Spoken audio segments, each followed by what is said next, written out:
Okay. I don't know if y'all heard about that dude in Wisconsin that faked his death and maybe moved to Europe. If you haven't heard about this, great. Okay, so basically, what we know is that supposedly there was a man who faked his death and might be in Europe right now. And he has a family, right? 3 kids, a wife, and everything. And one thing we usually don't do as men is give a man the credit that we owe him for being the new bottom, like the new lowest common denominator. Like, as men, we need this man. We need him, all right? You know, anytime you mess up as a man, when there's a man near you who has messed up worse, you'd be like, hey, I could be that guy. You know, next time you forget a birthday or something, be like, baby, look, I'm sorry I messed up, but you know what I didn't do is fake my death and move to Europe. Some people do that. I love you, and I would never. If I die, it'll be for real. I'm a good man. When I die, it will be of an ulcer or something. You know what I mean? Something where you've really held the pain in, didn't talk to anybody, didn't try to do anything about it. You know, real man stuff. I'm gonna do what men are supposed to do. I'm gonna support this family, not go to therapy, hold it all in. And then one day grab my chest like, and you'll know that maybe we should have left this one argument alone, right? Because I would never fake my death and move to Europe. I've done plenty of things, plenty of dumb things. Sometimes I'm just like having a good day, not really paying attention, and then you come in and you haven't had a good day. So you're telling me all the things that happened in your day that were not good. And instead of listening, I'm just sort of nodding, right? I'm just sort of nodding and being like, Different versions of like tasting something when you're telling me a story. And then you catch on that I'm not listening. So you ask me, what did I just say? And then I say,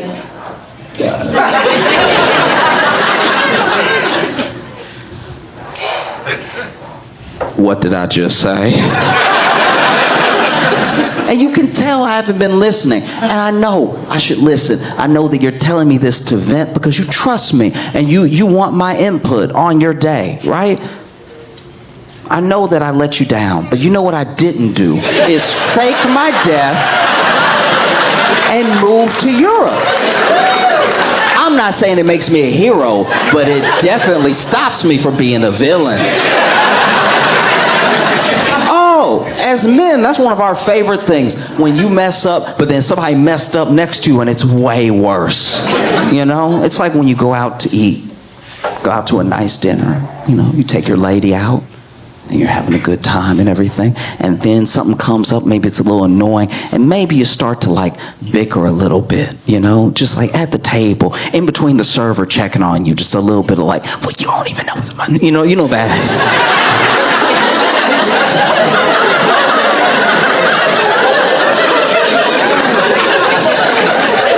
Oh yeah, you know that good whispering, you know that in between your teeth, not here.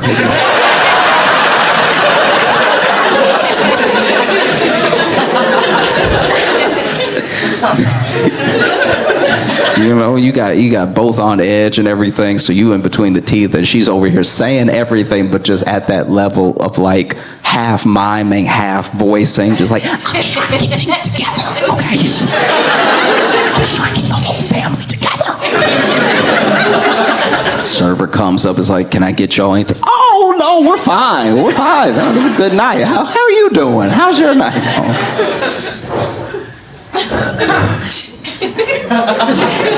And it's tough, you know, because you'll be in the moment just bickering.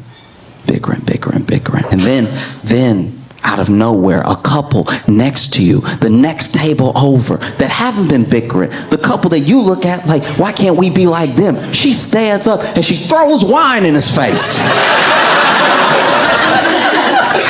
And she's like, what do you mean your mistress is pregnant? And now all of a sudden you're like, I'm pretty good, right? Like I'm a pretty good guy. Huh?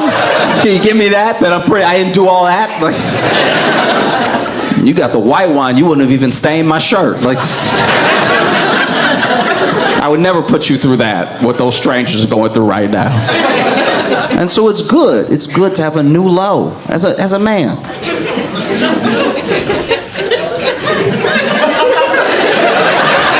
You know I'm telling the truth.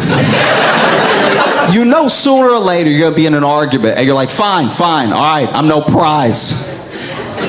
But I'm here, right? Huh? I'm not in Europe, am I? I talk to you when we have a problem. I talk to you like a man. I don't hide my wallet on the shore.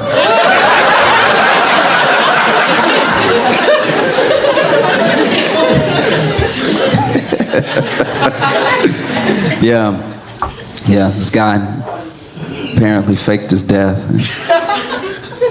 moved to Europe, and like, there's a lot of layers here. There's a lot of things to unpack, because let's also not pretend that there's never a reason to fake your death. All right, before we pass full judgment, I'm not saying this dude isn't a piece of shit for doing what he did. I'm saying that, like, there are reasons in life to fake your death. I'll go over some of them right now. Y'all look like you don't believe me. That's fine. Okay, back in the day when I was in Chicago, I was hanging out with some friends. This is like about 5, 6 of us, right? And one of my friends, we're all in our like early 20s, by the way. One of our friends bought a yo-yo. And like gentlemen, none of us mentioned it. None of us were like, we are out here trying to get the ladies and you brought a yo-yo. You bringing the whole vibe down. And he brought his yo-yo and he was doing all the tricks. You know what I mean? You know, making it sleep and then popping it back up like a superpower. You know what I'm talking about? Those like...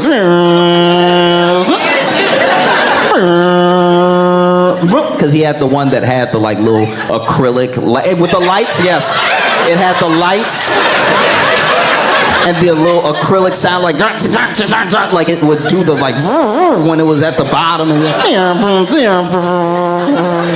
if you ever want to hear the sound of women leaving, it's that. And so he's like,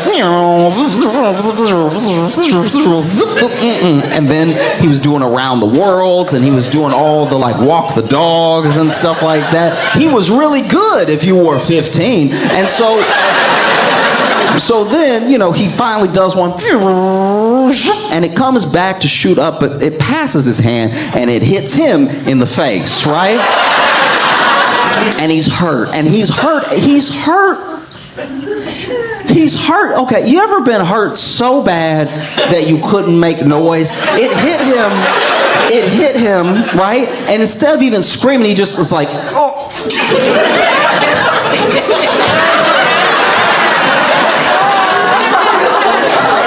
It's that hurt where you just have to slap something to like transfer some of the hurt while you're hurting.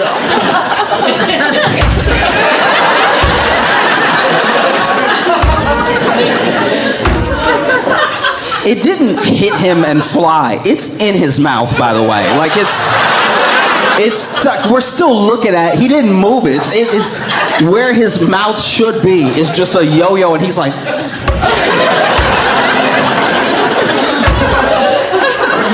And then he spits out the yo-yo, and a tooth flies out with it. And if he had faked his death, I would get it. If he was like, I need to start over from here, I would understand. Like, I really do get it, how people get to that place where they gotta fake their own death, because this was very hurtful and embarrassing. Or just a guy, I saw this guy online, and he had this weird energy about him, and it happens to dudes sometimes, and he really, he was like that dude at the club that shouldn't be at the club. And I don't mean like he's old or something. I mean, he has an unsettling energy where he's trying to be more fun than anyone knows that he is. You know what I mean? Like, you know that guy that's like, whoa, but it's like no woo is happening.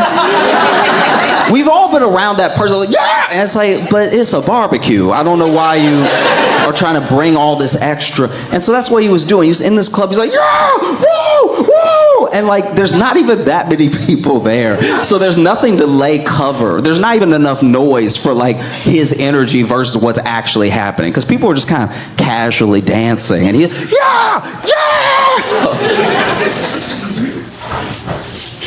And then there's a woman that is like near the stairs, right? And I don't know what the stairs lead to, maybe the bathroom or something like that, but this woman is near the stairs, and she's like twerking along the wall, and she's like really got it going, like she's very good, right? And then this guy walks up, and he's like, yeah, yeah, and he like slaps her ass a couple times, and then starts doing this and everything, and then goes to go down the stairs. But then, right as he goes to go down the stairs, his feet give up. His feet decide that they don't want to be a part of him, right? And so rather than walking down the stairs, this man trips with both his feet. I've never seen anything like this in my entire life. This man trips with both his feet and then rides just his knees and shins down the stairs. And when I say rides, I mean, like, have you ever been on a sled? It's like that. It's exactly like that, but without the sled. He's just riding down, Home Alone style, just, and he's screaming, and you can barely hear him scream because the music is loud, but he's screaming so because he's riding his knees and shins down every they did not miss a step. Every knee hit every stair, and his shins hit all of the stairs. And so he's like, like a bird, right? Screaming like a bird the entire way down. He hits every step. And for some reason, I don't know why he thought it would help, but he's holding the handrail the whole time. And he's like, ah!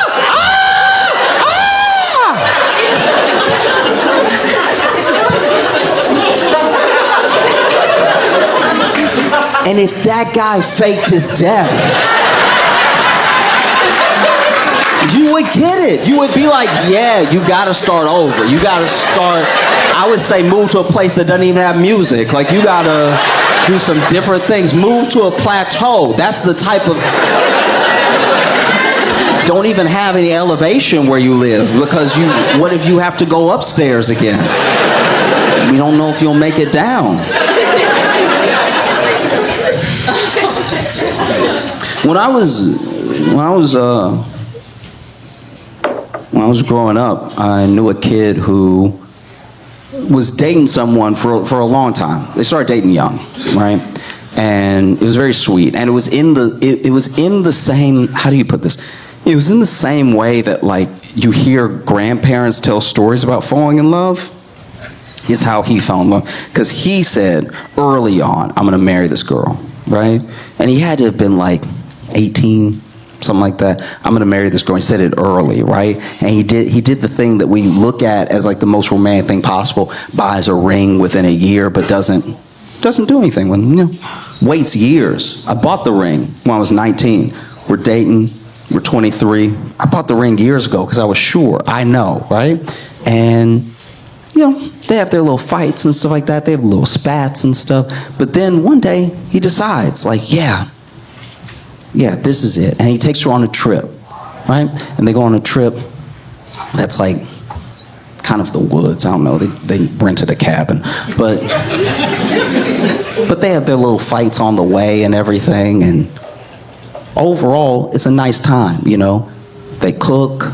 They watch a movie and everything, and he decides he's going to propose to her while they're sitting on the couch when they get done watching one of her favorite movies. They both cooked, but then he had a cupcake. He put the ring in the cupcake, and they were going to share a cupcake, and whenever she got to the middle, that's where the ring would be, he would ask her, right? And he had the whole thing planned out, and he even had his speech planned out per bite, because he was going to take these little bites, and then, by bite, bite, bite, bite, ring, right? And so he starts it, and he's like, hey, I want to talk to you about something. Takes a little bite, passes it to her, and she's like, what? Takes a big bite. To say they're supposed to be sharing takes an inconsiderate bite. Like this, you know, like when you're a couple and you order something and they're like, can I have a little bit of yours? And you're like, sure. And then they slide a whole more than a little off your plate onto their plate. And you're like, you should have said half then. If you want half, say half. Don't say a little bit when you know it's half. Because you know you like my orders because I know how to order. You over here experimenting, trying to have an experience, and then you don't like what you got. Now you want half of what I have, which would normally be fine, but you said a little bit. If you said split, then we good. You say split, then we're splitting. That's what half is, splitting. You said a little bit, and now I don't even know what it tastes like because you didn't pick up, because mine came first and you went ahead and picked off mine, then took half when you got yours. So now I've had at least a seventh of the meal that I ordered that I think is good, but I don't remember how it tastes because it just sort of left my memory so fast. And so she's taking these big bites, so he got to take smaller bites, and he got to turn the cupcake when he passes it back to her to make sure her bites don't interfere with his speech, because now he got to hurry up the speech because the bites are too big. And so now he handing her the thing from the bottom, just bite this part. I'm almost done. And when he hands her what's basically a ring cupped in a little bit of cupcake to try to bite, at the same time that he says, will you marry me, she says, I think we should break up. And so if you want to fake your death, like that's kind of like the opportune moment to be like, oh, yeah, you want to break up, and I want to I'll be right back, and then just move to Europe, I suppose. But yeah, so this dude in Wisconsin faked his death, maybe moved to Europe, and the way he did it, this is my thing, okay. So, first of all, he goes on a kayaking trip alone, right? Which, to be fair, is very much missing activity. You know what I mean? That should actually be in the brochure. Hey, do you want to get away from everything forever? Come kayaking by yourself. This dude goes kayaking by himself, actually texts his wife on like the 11th, and it's like, hey, heading back, whatever, right?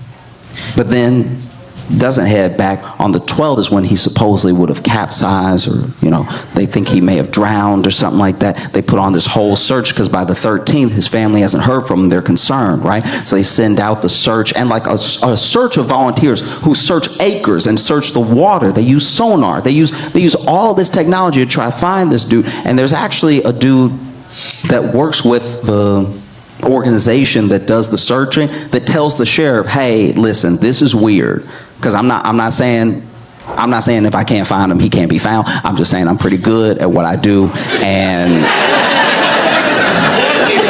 he either not in this water or he went missing somewhere else, because I know what I do. Like I'm very good at this, and we're not seeing anything. We're not seeing any signs, anything.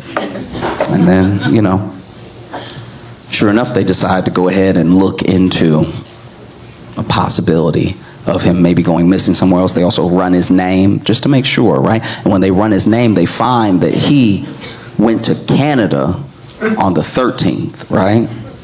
So, not missing, using his name, running his name so they can travel, maybe go to Europe through Canada, right? And this is where it starts to be clear that he does not know how to disappear. This is where it's clear he's watched a lot of TV but has not put in the work, because this is what this bonehead did. Okay, so basically this man said This man said that his passport was lost because his passport's at home, right? Because I've disappeared, I'm missing, I might have died, right? But his passport's at home. What he did was he just put in for a new passport so that he'd have a passport to leave behind and to use. The only problem is that when they run your name, it's still you.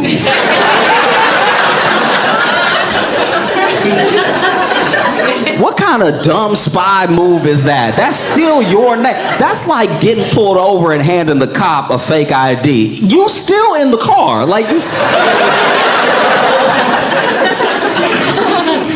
And then his wife goes through his computer and stuff, and they find everything. They basically find where this dude has like looked up how to exchange money into a foreign bank. He's looked up how to travel, how to disappear. And this is my worry. I have the feeling that this dude thought that he covered all his tracks because he put everything in the recycle bin.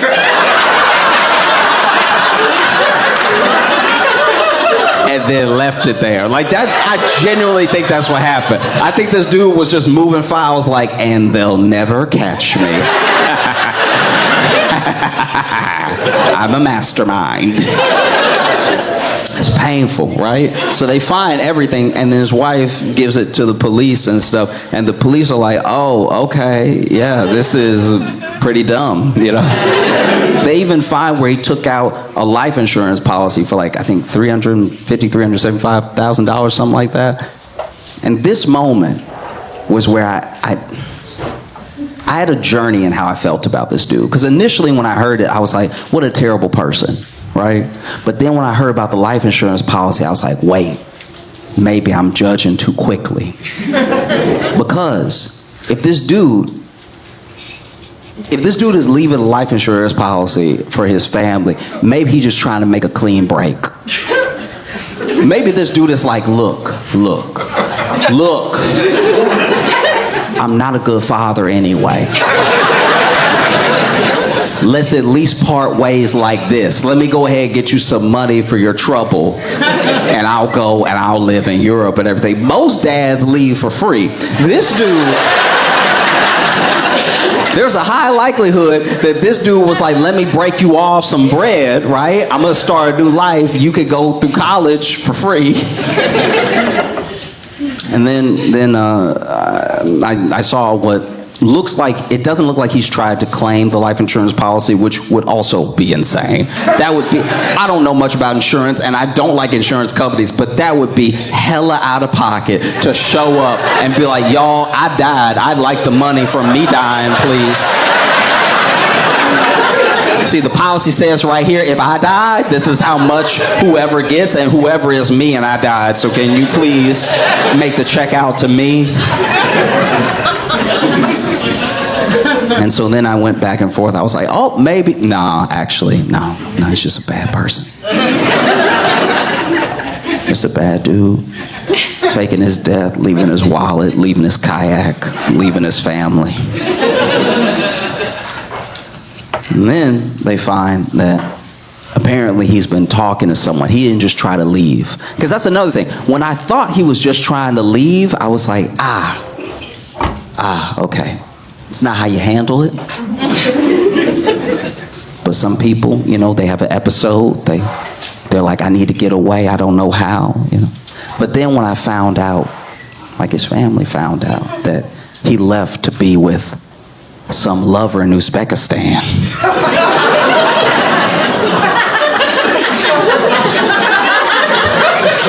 That's also when my feelings sort of went up and down, because I was like, oh, you're not even doing it in some like I can't live this life sort of way. You know what I mean? Like you're not having a midlife crisis in that way. You're just trying to cheat. All right, no, I can't get down with this. But a part of me momentarily did feel bad for him, because I was like, wait, you met a woman in Uzbekistan.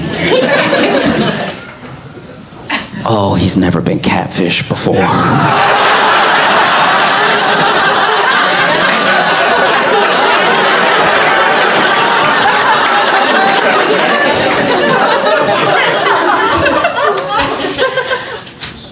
This is my thing. I don't know if y'all have seen, you don't have to tell me if you know what I'm talking about. We can all just act innocent. But there are, in this world, illicit sites. Illicit sites where you go to watch people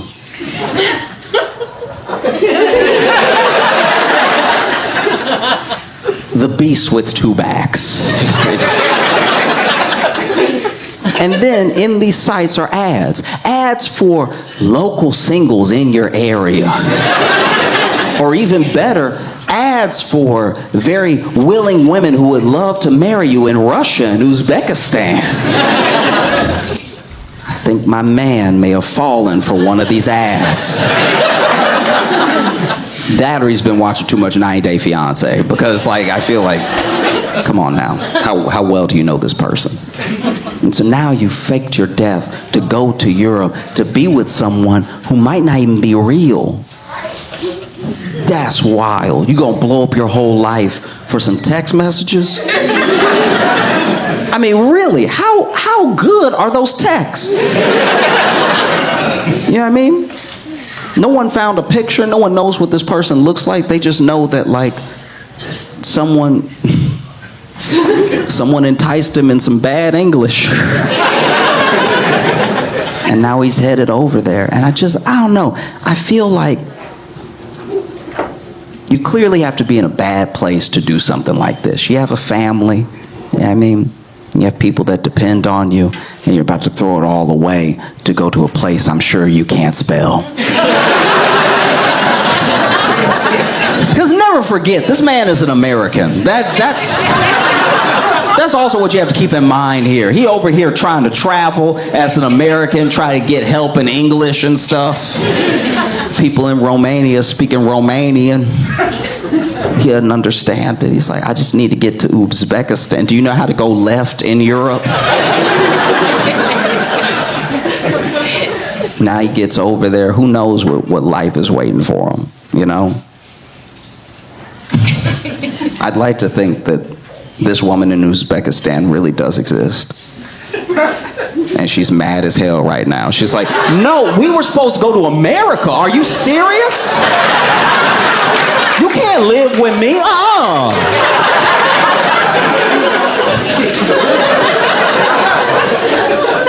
Because that's what would be, truly wild. If this dude comes back defeated. Just comes back to his family and is like, listen, y'all, look. I know what I did. I'm very sorry. Can you take me back? I've found, a new life here with you. I just want to be back with my family. Because obviously I hope this doesn't happen. But it would be kind of funny if while he's missing this whole time, he comes back home and his wife kills him. That would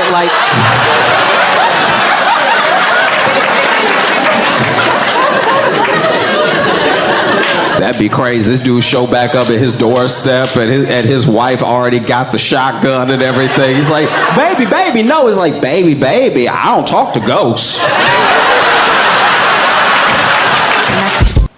When I was growing up, I would hear these stories of people who were really in the life, they were doing bad things. They were this is bad. Probably gonna go to jail. And I heard this story one time. This dude, everybody got locked up, but there was this trap house. In case you're not aware, a trap house is where illicit materials are sold. Sometimes you might say trap house, or there might be someone who's like, so booby traps? Is it the trap door situation? When you walk in, watch out for the wire, you're gonna fall down to the basement? No, I mean drugs. I mean the buying and selling of drugs. And so this trap house was known for being pretty busy. It had become so busy that they had bought some property several blocks away and opened up another trap house. Business was booming. Things are going very well. Whenever you are selling so many drugs that you have to buy property, we are entering documentary territory. Most trap houses are really just dudes playing video games until somebody knocks on the door. Like, it's not a busy day, and you gotta stay at trap house the whole time because you don't know when someone might get the itch. And so they opened up another trap house, but this location was not as poppin' for some reason. They must have opened it in a bad neighborhood.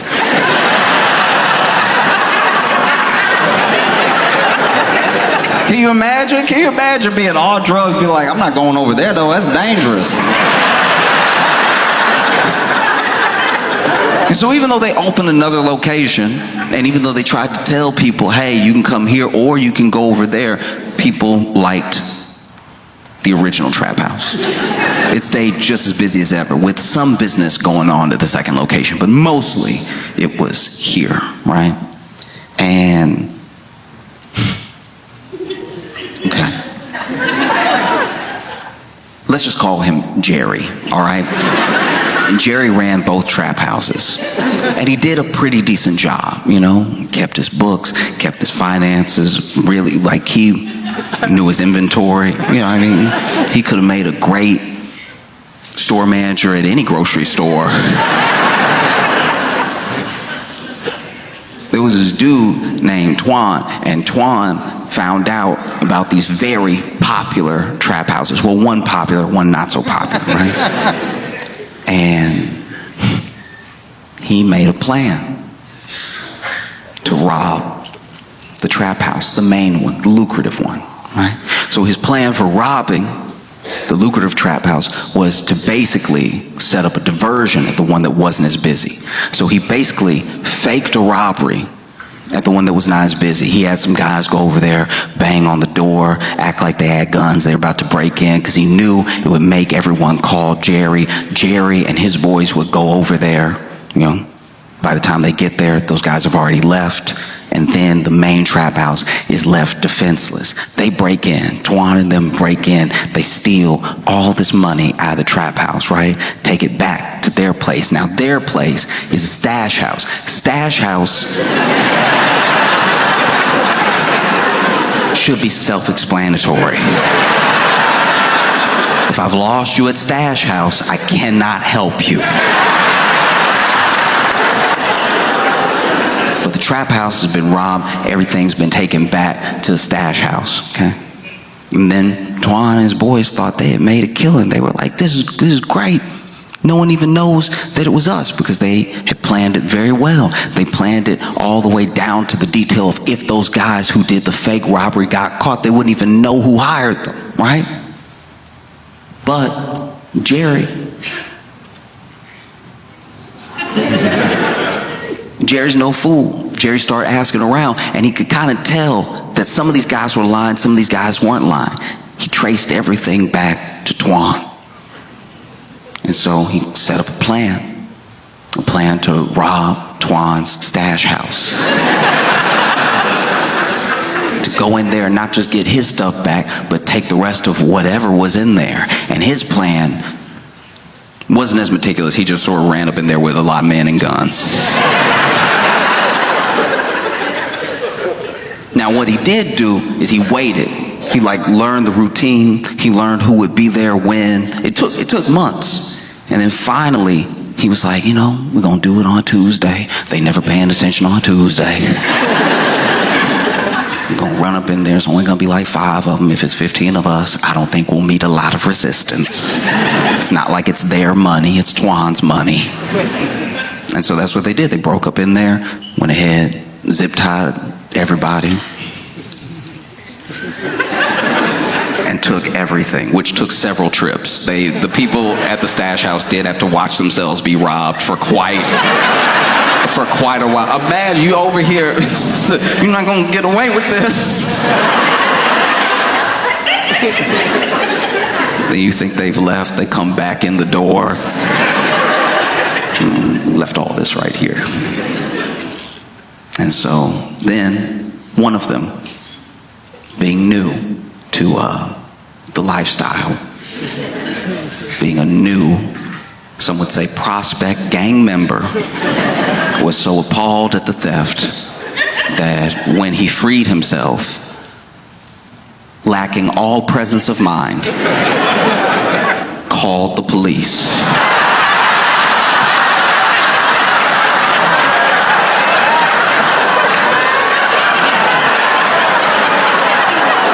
This man called the police. It was like they ran up in there, they had guns and everything. They had a gun in my hands. He's telling all this to 911. They took everything. They took the weed. They took all the money. Took my favorite Glock.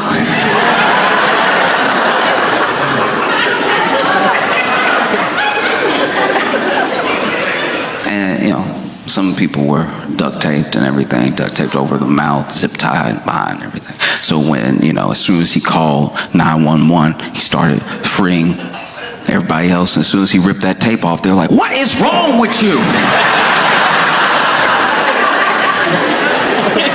We got to get out of here now." And so then they all left. They all ran up out of there because the police, catching wind that there was a robbery of the stash house, made themselves available immediately. Look, they got out in time not to get caught. They got out in time to see the police raiding the stash house from a few doors down. And that's the thing, is like people say, crime doesn't pay, or like criminals are dumb or whatever, but there are some very smart people who, for whatever reason, enter a certain lifestyle, choose to stay there, or maybe it's all that they know. And if criminals were so dumb, they wouldn't be fascinated. We are fascinated by career criminals. We're fascinated by people who do things that aren't just illegal. They have the gall to try to pull something off that has so many different entry points to danger. Like, just in the past few days, the Louvre was robbed.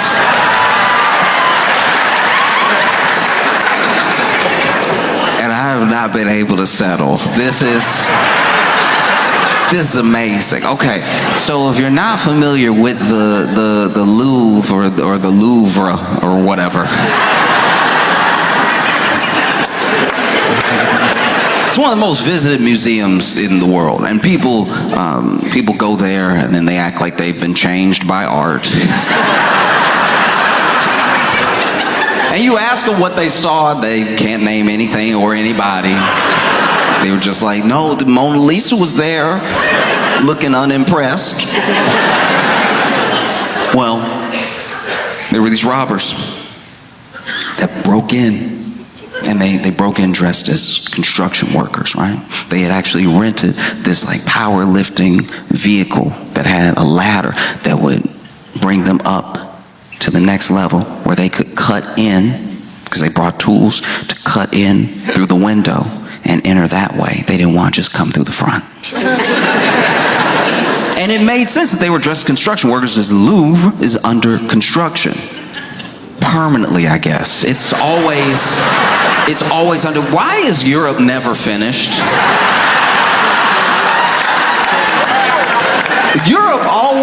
All of Europe, unless you're out in the country, there's always like, "Oh, we gonna fix this road." We've been working on it since 1822. But that's y'all's fault. Y'all keep changing the roads. Right when we finished the cobblestone, y'all were like, "No, it's asphalt now." And so look, they break in, and they break in with these power tools. They had like an angle grinder and everything. And that's when the alarms were going off and stuff. And then they get in through this museum window, and the part of the museum that they're in is where these rare crown jewels are being held, right? They didn't bother with the Mona Lisa. There was a crowd, this line. You'd never make it out. People be like, no, I want to see. And people keep, they keep criticizing the security. They keep criticizing the people that were doing security. But those people did approach them. They were like, hey, you don't. You better not.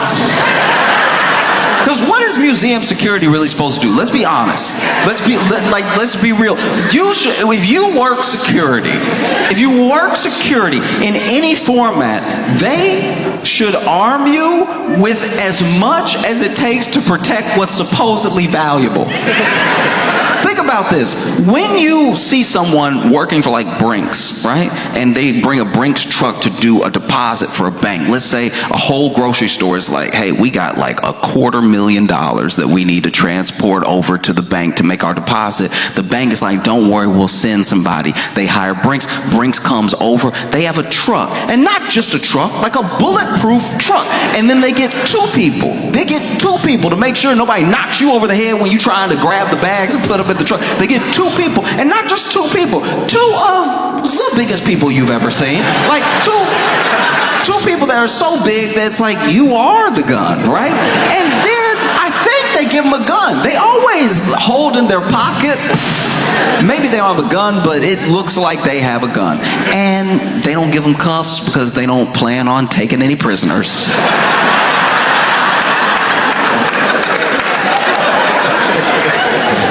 And then they get in there, Brinks always handles a drop like they are being robbed. Like they always handle the drop the way a bank robber would handle the drop. Because I used to work at a grocery store, and Brinks would come in and they'd be like, so where is your safe, or when you, hurry. And we'd be like, oh, it's over here. Okay, it's over here, all right. And then the one would get to work putting,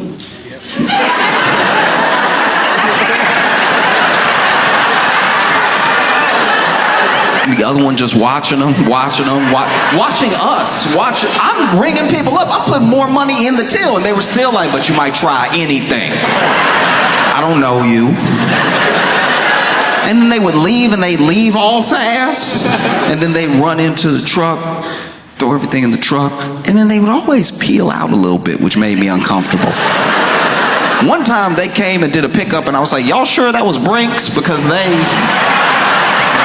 they were a little squirrely. But then for some reason, there are times where you're supposed to protect, or you're supposed to hold guard of something, and you're giving less and less resources as you do it. Like, you look at a Brinks security guard, and then you look at like a mall cop. They're like, you get one flashlight. I guess shine it in their eyes or something. If you hit somebody hard enough in the head with it, the glass will break. That's something. But nobody gets done dirtier. Nobody gets done dirtier than museum security. Museum security, not only do they give you nothing, no flashlight, they don't even give you a stapler to hit somebody with. They give you nothing. All they give you is a dress code. They're like, hey, just show up in all black, nobody will mess with you. You show up in a black shirt with a black suit jacket and some black pants and black shoes, people think you John Wick. They won't even approach any of the art. Because truly, what is a museum security guard supposed to do? I go to a lot of museums. I try to go to a museum in every city that I do a show, if I can, right? And I've been in these museums, beautiful art. And then you get a little too close, and you see this thing go off, this like little, you don't even know where the alarm is, but like it'll just, that's the too close alarm. Because it's not like a real alarm, it's just annoying, and it goes off until you back up. So if you're a pointer, I go to a lot of museums with pointers. Everyone I take to a museum love to point. It's like we all three again, and they're like, I like the flap. As soon as you hear, somebody works for a museum, comes over, black everything, with an attitude. Could you not? Ma'am, back up. They love that hair. Back up. Give it a little space. Let the art breathe.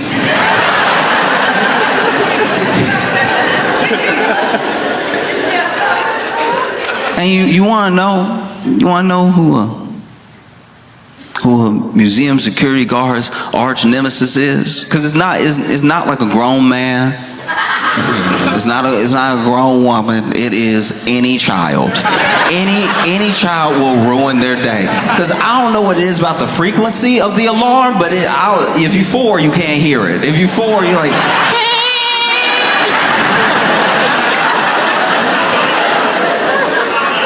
I was at this museum one time. This security guard was in a true predicament because this child was out here touching everything. He was touching to the point that it sounded like their alarm was going off to the tune of Mary Had a Little Lamb. And finally, the security guard started like chasing his child around, and not like really chasing him, not like Dennis the Menace chasing him, but just like following them around, hoping to maybe this kid's gonna go back up to their parents or something and be like, "Can you please hold your child's hand or something?" Because they've been touching everything, got applesauce on everything. Because as a security guard, what are you gonna do? You can't grab this kid. You can't actually grab this. I know that sounds crazy to anybody who was born in any era before now. You have to kind of let this kid put applesauce on all the art, because if you touch this kid, you've committed murder. So if you snatch this kid and even hold their hand so you can find their parent, you are basically killing them. So you have to like let them kind of do it, but then follow them around, but then not touch them, but then make sure they don't touch anything. It would look terrible. And so finally, this security guard just started running interference on every item. This child was walking up, getting ready to touch a sculpture. Security guard getting there. No. Just trying to box him out of every room. And then finally, this kid, realized what was going on. It felt like it was a game. So this kid is like, "Oh, you want to play? I love to play. Playing's my favorite thing. Playing's basically my job." And so he running interference. There's a painting.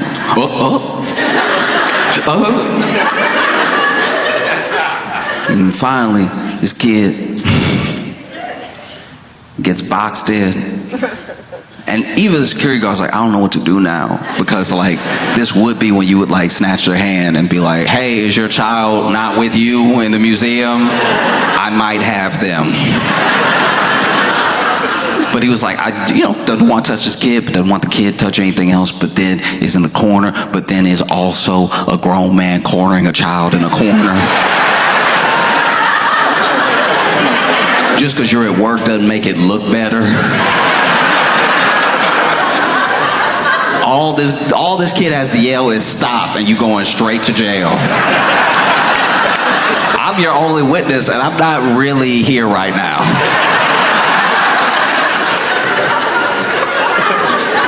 And so this kid boxed into the corner, and you can see kids having fun. Kids over here.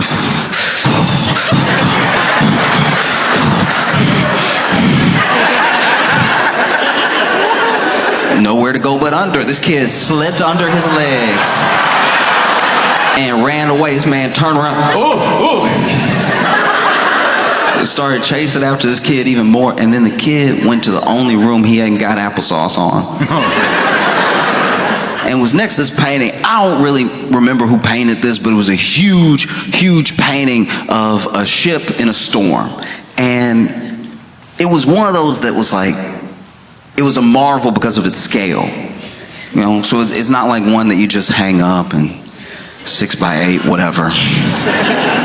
This thing was huge. It took up almost the entire wall, which meant he could definitely reach it. This kid walked up to the painting, and now the whole thing is a game. Touching the stuff's a game, trying not to get caught is a game. This kid's having fun. He thought museums were boring. He's having the time of his life. This kid standing next to the painting. And admittedly, I was also running after them so I could keep watching. I didn't try to help at all, but I was like, I gotta see the rest of this. Like, what you gonna do? This man gonna run out of breath soon. Security guard gets in the room, huffing and puffing, and he just goes,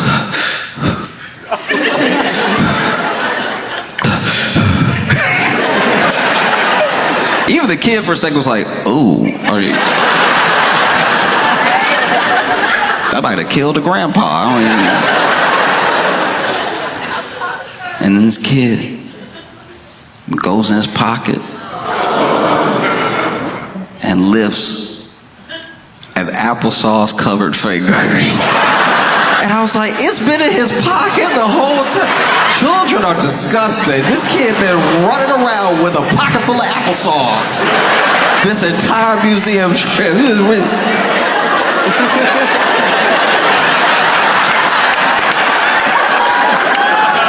And then Unc running security goes, don't. This kid, no words, no emotion in his eyes. You can tell he gonna grow up to be a bad person. This kid,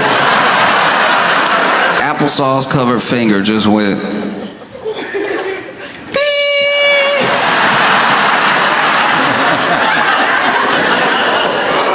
and so if a security guard is defenseless against a child, what do you expect them to do against actual robbers with angle rods that they just used to break into the second floor window?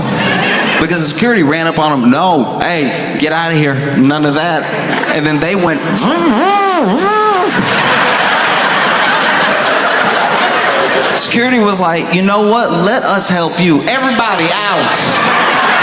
Everybody out. Everybody get out now.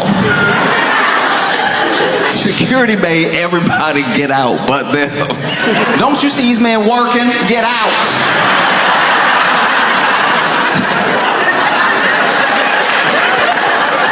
They over here on time crunch. And you over here, ooh, look at the jewels. Get out. In fact, there was a news report that cracked me up. I laughed so hard because the security report, there was this person who, I don't think they were like head of security for the Louvre or anything, but they were basically like, it is museum security's #1 job to make sure the people are safe, and that's what they did. They made sure the people were safe. I was like, you are changing the narrative right now, because anytime I got too close to a painting and I heard the and then I had somebody come over, it didn't seem like it was for my protection. You know what I mean? It wasn't like they were running up, hey, that one, that painting, that wakes up. Don't get close. Please.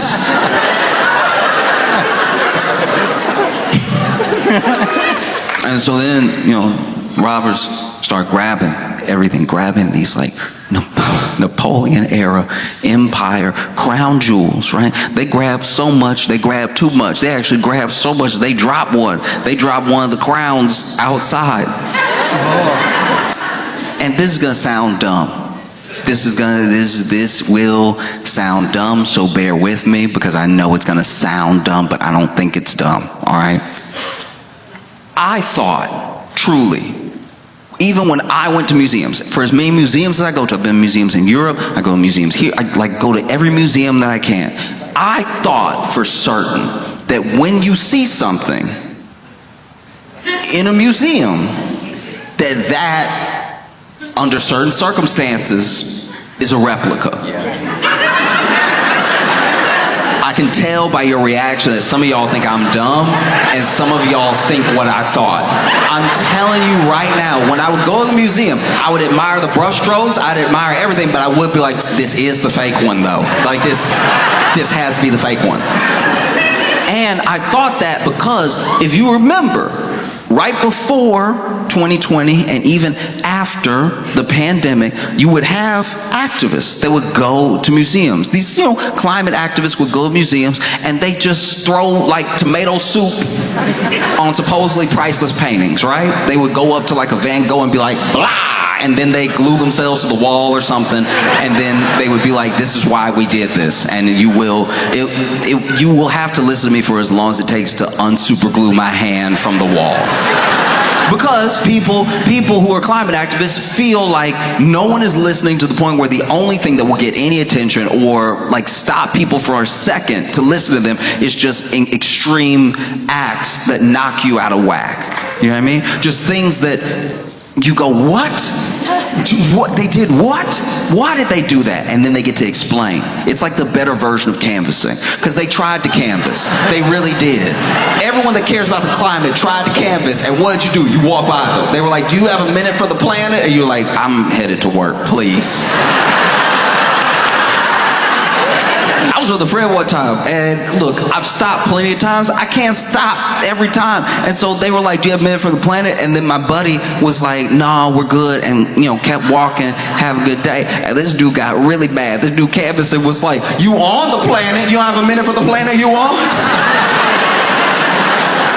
But that was happening a decent amount. There were these supposedly priceless paintings. They were getting vandalized, people throwing Campbell soup on them and everything. So then I was like, surely a museum would not allow Campbell soup to get thrown on the real one, like the regular one, because the museum was always super chill about it. The museum, they would like throw tomato soup on a Van Gogh and the museum would be like, stuff happens, we gonna get it off. You gonna what? You gonna get it off? Because when I got close, when I tried to smell the painting, I heard, and then you came over, no smelling. It was get it off, no big deal. Or you would see things like I don't know about you, but the tomato soup that I eat got a little oil to it, and you throw it on oil painting, it seems like it might leave a stain. I have no idea. But then you would see the museum come out and be like, no permanent damage was done to the artwork. And I'm like, how? I've dropped suits that were clear on my hoodie before it had the stain forever. How's this 200-year-old acrylic painting fine?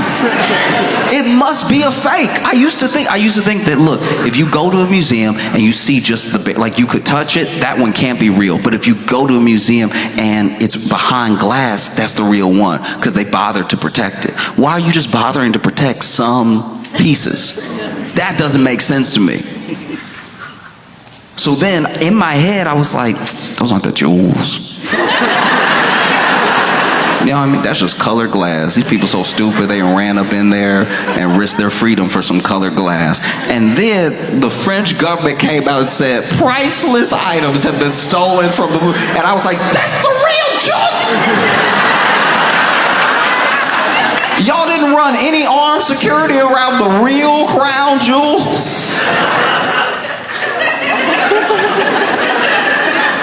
For a split second, I felt like it was my money. I was like, what are y'all doing? Ooh, I need to sit down. You said it was priceless. And then right after saying it was priceless, they were like, it's about $100 million. I was like, oh, seems like a price. You said priceless for a day and a half. And then immediately y'all were like, I think 103 probably. At least round up to 110.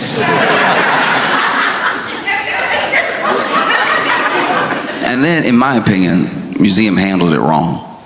You know, they were over here freaking out. Everybody, the French government, they got everybody on it. They got like their version of the FBI. They have the local police. They have everybody on it. They plastered all the jewels that were missing all over international news and everything. If I was trying to save face, let's say I was head of museum security, I was trying to save face, I would come out to the public immediately after the robbery and be like, y'all, that was Banksy. Y'all know Banksy played too much.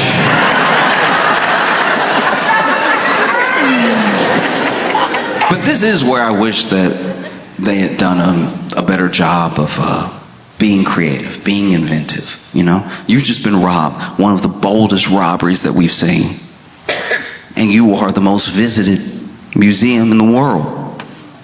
Why don't you just see this as a W? You know what I mean? Instead of freaking out and shutting down the whole wing and staying closed for a day, all you got to do is put that tape around the crime scene and make that an exhibit. We all want to see it. Bring people in.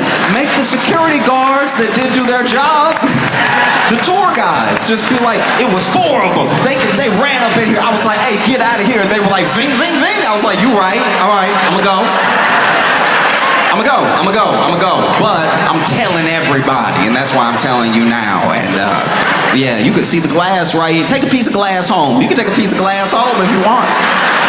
The jewels used to be right there. That's crazy, right? Jewels used to be just like, and the light used to hit it like that, but then they brought the grinder and they was, so. But they were real. That's why I'm doing this now, or else I'd be fired.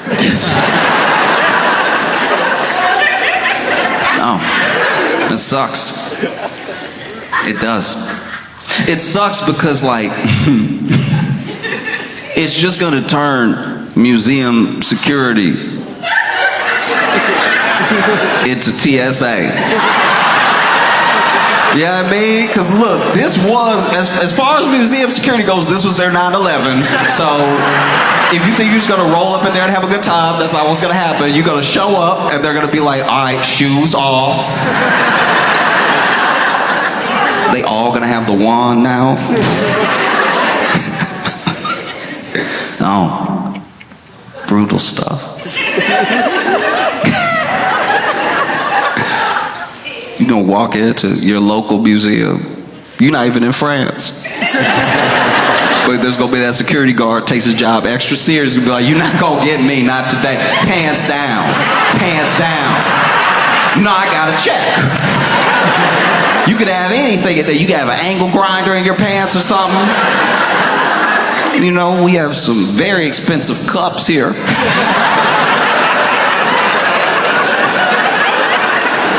I love a tour guide at a museum because then they'll tell you how expensive something is, and at least with the pottery, maybe this is me not being cultured, but some of the pottery that's in museums, and then they'll tell the story of how the pottery got to the museum, and then they'll be like, you know, this is worth easily $100,000. And I'll be like, nah, it's not. It's not. Like, it isn't. Like, it is not. As much as it is here, it is not worth that. Like the function of is, like it is here, like it exists, like it is. It is here. And it is not worth that. And you know how it's not? I know it's not worth that. I know it's not worth that. Because you had to tell me how much it was, because I thought it was worth nothing. I thought y'all dug it up and brought it here because y'all were like, this was just in the ground. Isn't that interesting? I bet you people aren't leaning over the register at the gift shop being like, how much was that clay cup? I only have 50,000 on me. Dang. I would have loved that clay cup that looked like a caveman did it. Because I need to be clear here.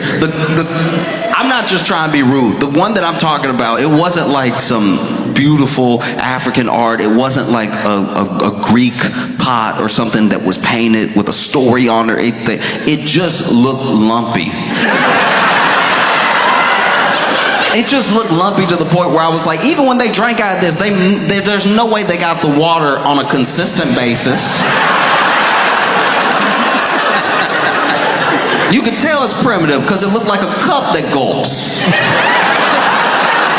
Looked like it pours when it wants to. Lip of it all uneven and everything. This is $100,000. I'm like, all right. You sure you didn't look at it too fast and add 2 extra zeros? Because I don't think so.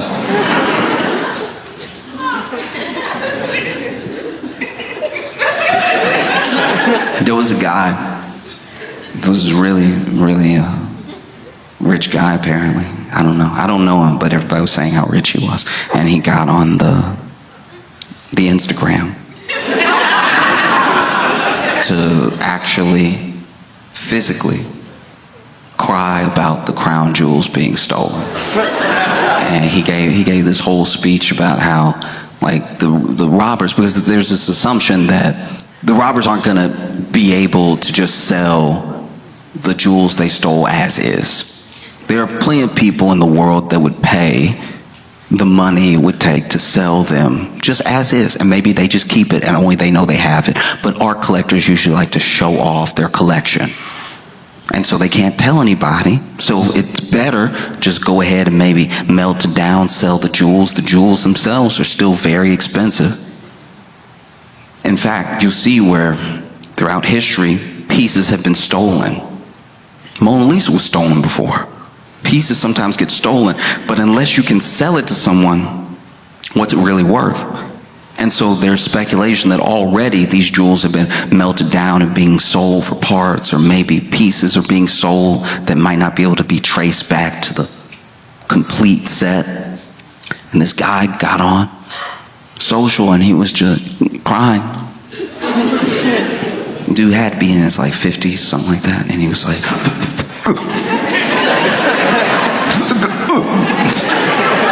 Is that crying where, okay, you know, it was like the crying you do when you're little, but you let yourself do it again when you get grown if something gets to you enough. Which is crazy, because he went online to cry, but then was fighting the crying. But he's fighting the crying to camera, but then just don't turn the camera on yet. Like, if you, like, let it out real quick and then do your video. You doing the video, like, no one putting the video in your face right now. You doing the video and you, wait, just wait. No one asked for this video. You could wait a day. You could wait till you're over it, or you could just not do it. But this dude got, some people just cry like they choking, and it's just,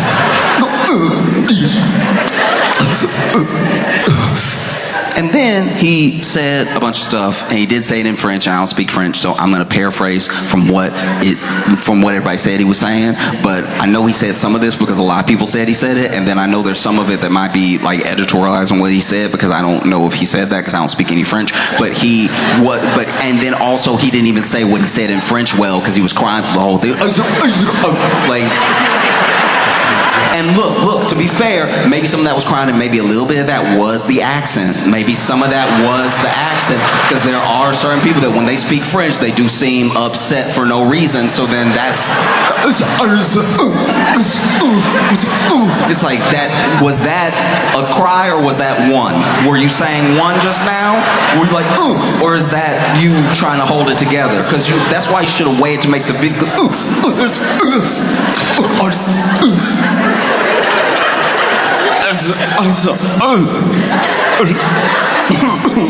that's a cry. That was not French. That one. And what this dude basically said was that you didn't just steal from the Louvre. You stole from the French people. You stole a piece of our heritage. You stole a piece of our history. And if you melt that down, if you repurpose that, if you sell that, you will burn in hell, because you have stolen from the people. And I'm sure, I'm almost positive, I don't know everyone who's seen the video, I just know that I saw it, but I'm sure if you saw that video and you were from Africa or Brazil or just anywhere, I'm sure you watched it and you were like,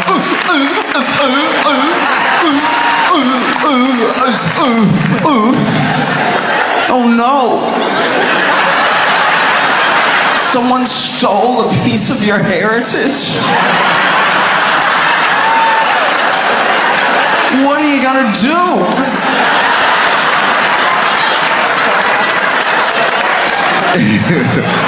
Someone in Sri Lanka is like, not France. No. What are you gonna do? And look, I can understand if you are from some of those other countries, if you're from like an African country or something like that, if you're from Haiti and you see this thing, that you might be like, oh no, not the Louvre. They have our stuff too. Did they steal our stuff? Now it's gonna be harder to find, because that's also what was there. So now, Oh no! Someone stole it. You know, I just love the story so much. I love the robbers. Cause look, cause they even showed up. They weren't just dressed in a construction outfit. They had on the, you know what I mean, the thing, mask and top and bottom. You know, they were wearing the baklava.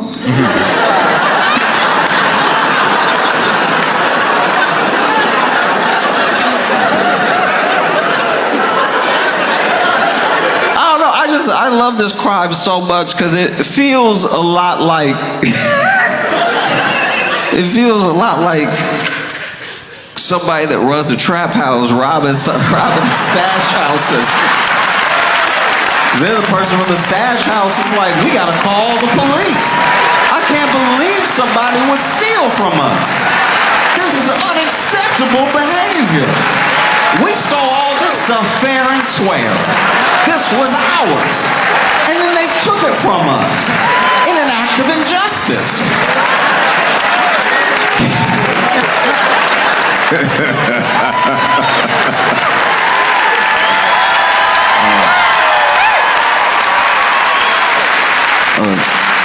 Stanford, y'all have been amazing. Thank you so much. I appreciate y'all. I hope you have a phenomenal time. I'll be honest with y'all though, I've stopped getting mad at white people who just call the cops on black people for no reason. I've stopped getting upset. I've started just retaliating. I just now if I see a white person doing anything I don't like or understand, which is none of my business but makes me uncomfortable, I just dial those 3 numbers. You know? Well, I'll just be sitting in the park and just like, oh.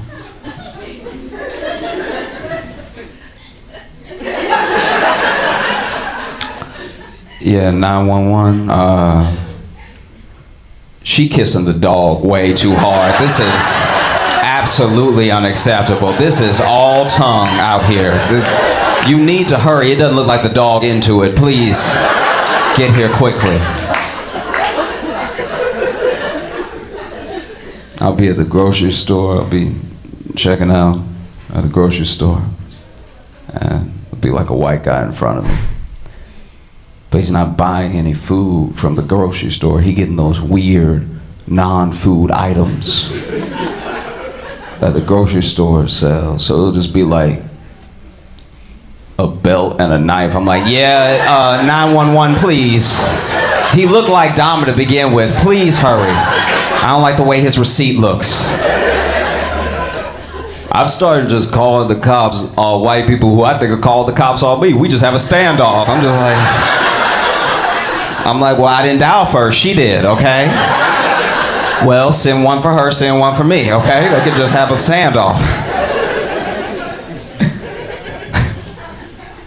This might be too niche, but did y'all see the drama happening with the people that the movie The Blind Side is based off of? Alright, if you don't know the story, I'll bring up to speed as quickly as possible. Basically, The Blind Side is a movie from 2009 where Sandra Bullock won the Oscar for playing the greatest white woman that's ever lived. I don't know, I'm pretty sure it goes Joan of Arc, Amelia Earhart, this lady, okay? And in the movie, she drives up her car to what I can only describe as the biggest black child that's ever been, all right? He is supposed to be in school, but he looked like a 43rd grader. This is the grownest looking kid I've ever seen in my life. She drives up and he's like, huh? But like, his shoulders got bigger when he turned. It was insane. And then she's like, come home with me, which historically, oh. But then he comes home with them, and then they're like, you should play football, and he does, and then he makes it into the NFL because it turns out being big is a huge advantage. But now Michael Oher, the guy that the movie is based off of, came out and said that he saw no money from the movie based on his life, and what he actually signed when he was a kid, which is when he thought they were adopting him, what he actually signed was conservatorship so that they could get his money. I know, he thought he was getting a Disney movie and this nigga got Britney Spears. It's absolutely horrible. And what do you do in that situation? Because it leaves a bad taste in your mouth. All the damage has been done. He may never see the money, and it's probably already been spent. You know what I mean? We can't give him his story back. We can't give him back those years he spent trusting them. I think I have a solution, though. All we gotta do is give Michael 2 free tackles.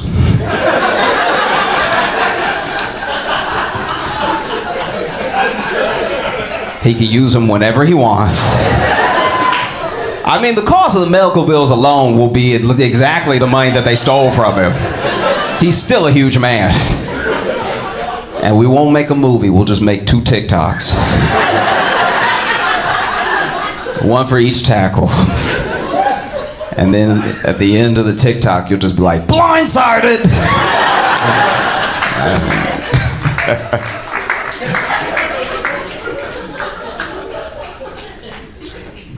I'll be brief because I know people are tired of talking about him. But it does feel weird that Trump is this indicted. Like, goddamn. I thought they get him for something. I think they get him for everything. As someone who doesn't like him, I thought I was following the story pretty closely. And every time he gets indicted, I'm like, oh, I didn't even know he did that one. That's crazy. This man has 91 felony charges. That's more than most gangs. That is absolutely insane.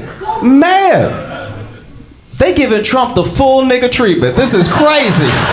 That dude must check his hands every day to make sure they're still white. Just like, how is this happening to me? And this most recent one is the wildest, because if you aren't familiar in Fulton County, where Trump was most recently indicted, this is the first place where they said that they want to process him at the jailhouse instead of the courthouse. Because if they do it at the jailhouse, they'll have to do the fingerprint and they'll have to do the mugshot, which is what he's been avoiding this entire time, which is what lets me know that he's not a good businessman. He's not. Yo, if Trump got his mugshot taken and put that mugshot on a shirt, it would be the highest selling shirt of all time, okay? Forget Supreme. This would be the highest selling shirt in the history of people. First of all of his fans would buy it because they'd be like, look, free my dog Trump. You know what I'm saying? Like, all of them would buy it. And then we would also buy it. We'd be like, look at this punk ass on this shirt. Look at this goofy ass on this shirt. Struggling ass on this shirt. He could be printing money, and instead he's, whatever. What a disappointment. He'd make so much money, he'd actually be a billionaire. You know what I mean?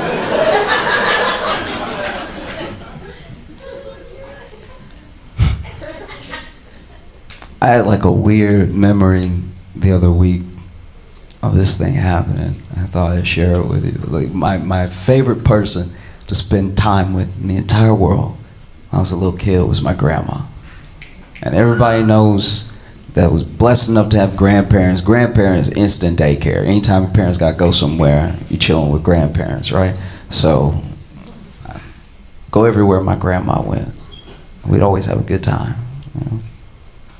And I remember when I was 8, especially my mom was working really hard and everything. And when I was 8, went everywhere that my grandma went, which meant I was going to hella funerals. Oh, my grandmama's squad was falling off. Like it was rough. It was like 2 funerals a week. I was like, how many people do you know? This is crazy. They were dropping like flies. And that was the worst part too, is that when you go to a funeral with some of the same people every time, at a certain point you start to be like, which one of y'all is next? Like, this is getting uncomfortable. I was wearing my little suit out, okay? I remember there was one funeral in particular, one more rhythmic funerals that we had been to. Everyone sort of had this unspoken agreement that when we were doing the sort of funeral procession of viewing the body, it was like to the music, you know? You walk up, you get 8 bars to grieve, and then you move on, you know? And I remember it was my turn, which meant it was my grandma's turn. That'd be weird if I had to turn all by myself. That'd be insane. If an 8-year-old kid walks up to a casket by themselves at a funeral, they killed that person, all right? That's just an 8-year-old walking up to be like, just checking.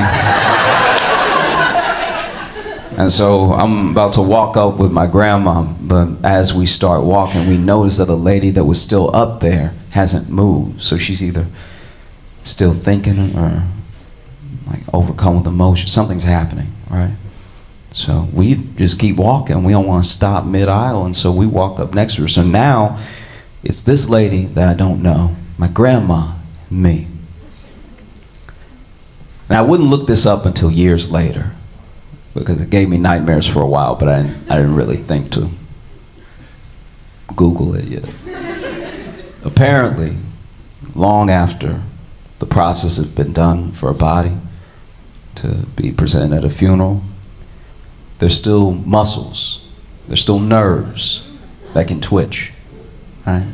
So as the three of us are standing there, the woman in the casket went. And even at 8 years old, I was like, hold it together.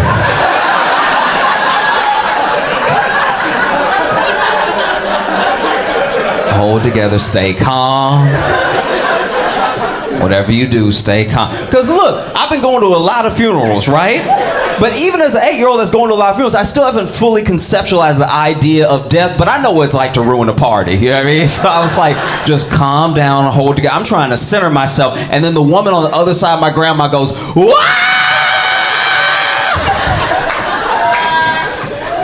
And for a reason I still don't understand, my grandma turned around to the whole rest of the congregation and was like, she moved.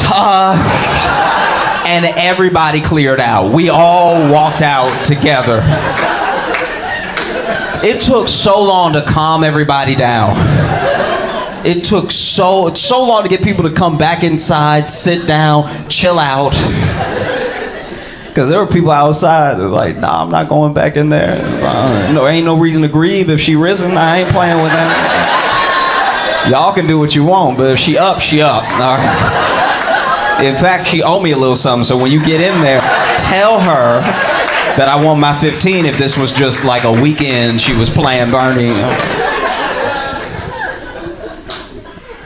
We get back inside, finally calmed down, finally finishing procession, viewing the body and everything. There was this one woman. I know I saw her, but I caught her because I was sitting second row and I was looking in between two people. This woman hesitant, and she was approaching the body, just, you know. And she went,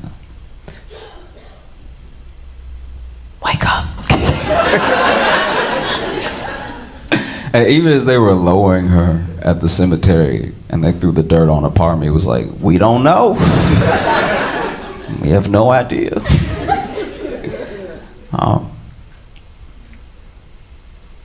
I think the other reason that I'm scared of getting older is that, like, we only really value youth, especially in America. You know, other cultures don't always have this problem, and we don't really value what comes with aging. You know, like the wisdom that you get, or the deep level of empathy, because you've now been alive long enough to make your own mistakes and have deep regrets. And so when someone does something to you, it's easier to forgive them potentially because you know what it's like to make a mistake. All that comes with getting older. All your hard work starts paying off when you get older. Everything you do today you'll see the fruits of tomorrow, you know? But we still are like, nah, I want to be young. I want to look young. I want to feel young. Act young, whatever. I think the main reason I'm scared of getting older is I finally had a bad fall, and it was like I really felt like an old motherfucker too. It was I went down, like it was terrible. I've been talking all that good shit about Joe Biden this whole time. And then I hit the ground just like him. I was like, because this is the thing, I fought the fall. Like if I had just fallen like a young man, it would have been respectable. I would have tripped, people would understand it, everything. But I fought it all the way down. At one point, I was horizontal, just grabbing stuff like, nonstop, to the point where I actually pulled stuff onto me when I landed. People who didn't know me were like, ooh, I fell so hard I didn't let anybody help me up. I needed a second to gather myself. You know? There's a little bit more show left. I want to thank all y'all for coming out. My name is Josh Johnson. Have a great rest of the night. I appreciate you. I have been absolutely obsessed. I don't know if you've heard, but there's been a viral Chase money glitch.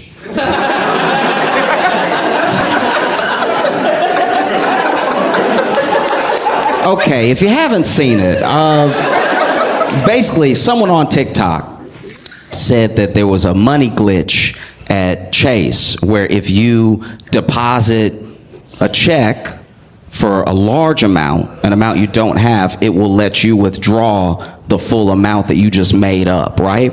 And that is just check fraud. That's actually the plainest fraud you can do. To walk up to an ATM and be like, I'd like to lie, please. That's not legal at all. And so I saw the TikTok and I was like, uh-oh, I hope nobody does this. I hope nobody does. I hope not a single person does this. I hope no one does it because it's the worst type of fraud you can do. I hope nobody does this at all. And then I went to Twitter and 6,000 people had done it. Like, in the time that I saw it, there were already people who were like, yo, we out here living! And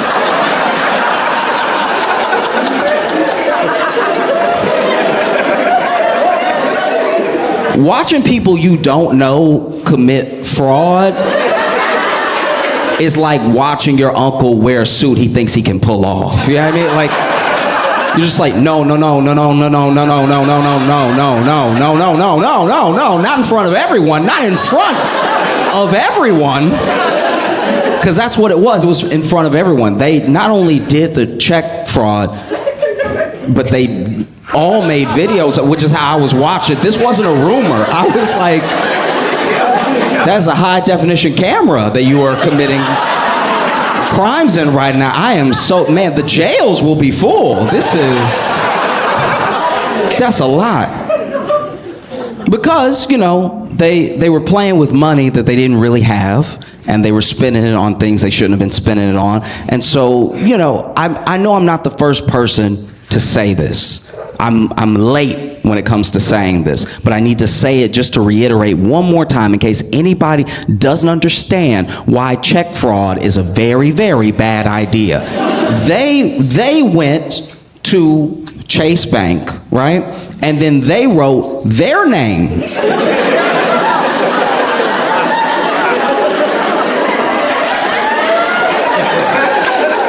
all over a check. And then they went to their bank, which was Chase Bank, with their name on that check, and then put that fake money into their account, which your bank account has every number that makes you identifiable. Like, your bank has your address, it has your social security number, it has the numbers of places you used to live. Like, they have so much information about you. Chase might as well just go to the police station and be like, we need to make a few printouts.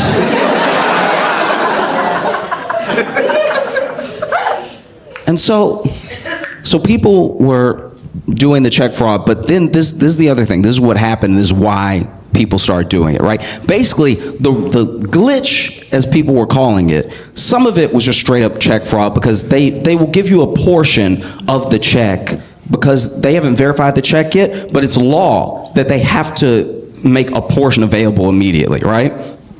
And so there was a mistake for maybe, who knows, 10 minutes, an hour, where someone put in a check and it gave them the full amount immediately. It did not do that for most people. Most people got a portion. So when you see them throwing money, they definitely had to pick it up right after. Like, it's like...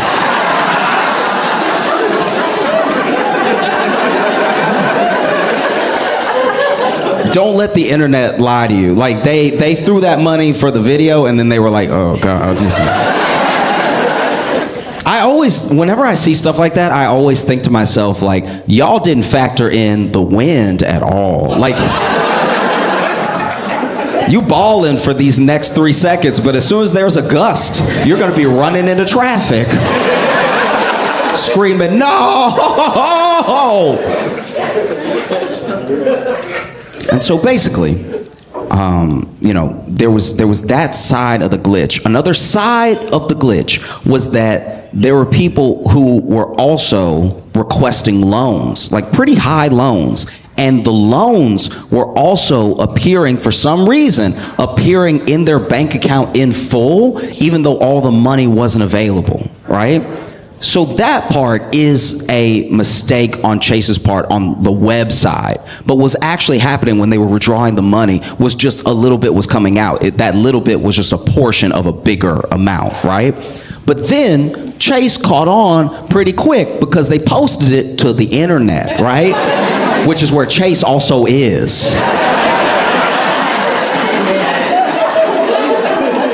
If Chase was one of these mom and pop banks where mom worked the teller and dad was the personal banker, maybe they would have gotten away with it for quite a while. But because Chase is also on the internet, Chase saw the mistake they were supposedly making. They corrected it immediately. They put a 7-day hold on people's accounts that were affected by this activity, right? But then, because they never had the money and because they already withdrew some of the money, they were getting negative balances as high as $72,000, right? Which at negative red $72,000, I think I'm just gonna change my name. That's when you open your bank account and you go, whose bank account is this? I don't know him at all. I am moving. But this is why you shouldn't let the internet lie to you, not just because they give bad advice with no repercussions, but also because there were people that were faking it. There were people that were faking the glitch, literally just to go viral. There were people who were going to the ATM, withdrawing their real money, not doing the scam, then throwing the money in the air for the video, and then immediately being like, y'all, help me.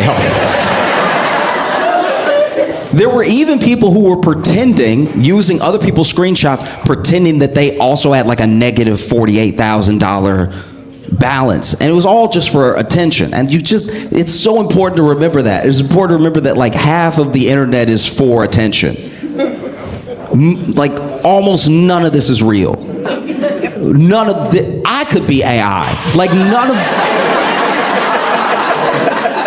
None of this is real. And so when you take things that are fun on the internet and you bring them into the real world, you could screw up your entire life, because check fraud is so much a felony. Check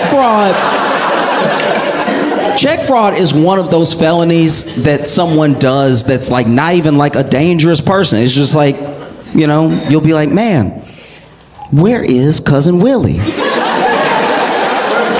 I have not seen him at the last 3 Thanksgivings.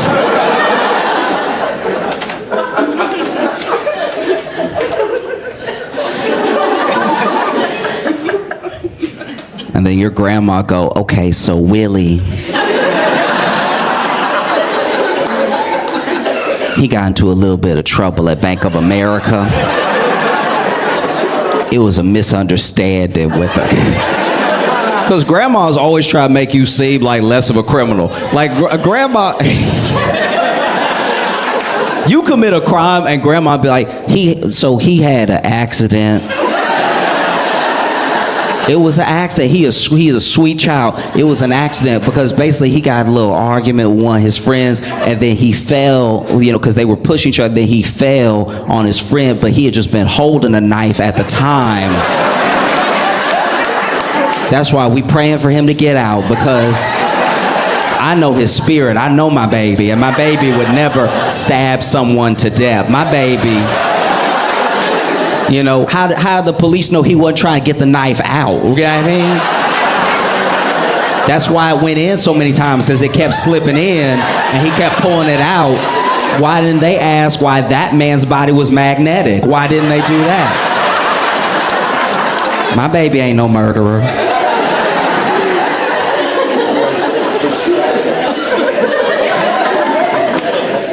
You do check fraud. Your grandma's like, that's not even his handwriting.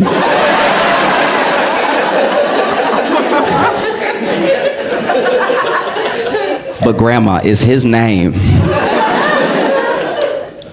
at his bank put into his account, and they just came and got him. Yeah, but I don't know. When a grandma really has nothing for you, when you did it so hard, when you did it in front of her, that's when she's like, I don't know. Because at the end of the day, the one thing a grandma is not is a snitch. Grandmas...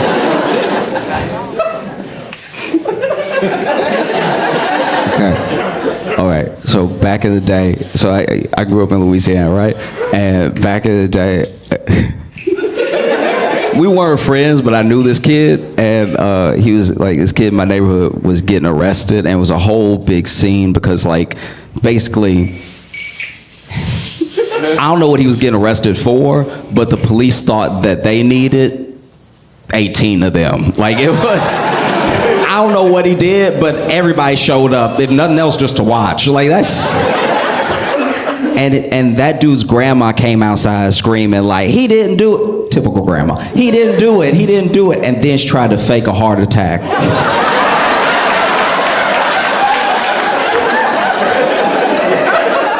I was like, damn, grandma a G right here.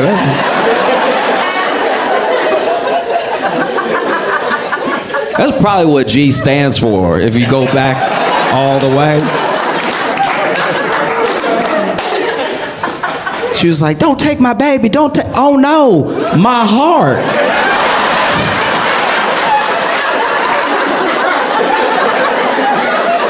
And you could tell she was faking it too because she like really planned the fall. Like the fall, because she knew she couldn't just fall however she wanted to fall. She may never get up again. So she was in her little nightgown and everything, looking for a soft spot on the ground. Oh no, not my baby, my heart. Ugh.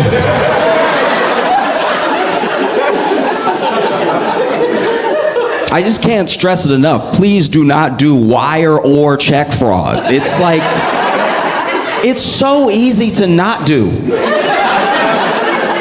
We're all not doing it right now.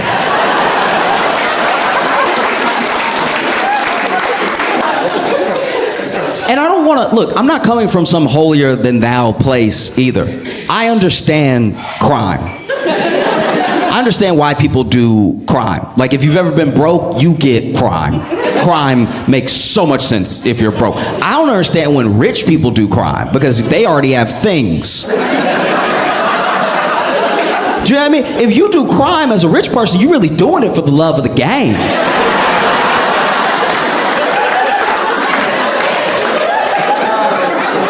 If you are a multi-millionaire and you embezzle hundreds of thousands of dollars, you're doing it for chips. Like this isn't, you just felt like being bad or something, trying to spice up your life. A poor person doing a crime makes so much sense. I don't have anything. I don't have anything. That's a thing. I'd like to have it. Simple math, you know? I've been hungry. You hungry? Man, I wish I had something to eat. But on this planet, in this country, we trade money for things to eat. And I don't have any of that, so I guess I just won't eat. And then you don't eat for long enough that you're like, damn, the food is right there. You know what? Today's the day. I'm gonna do a crime. And then you grab an apple or something, and then, you know, grocer sees you, and you try to run, but you can't because you don't have any energy. So you get caught, and it's all very sad because you get charged with theft, but you took it because you were hungry. Like, crime when you're broke makes sense, you know? We don't like it, but it's true. It just does. And it's weird because it's like, Chase isn't... Chase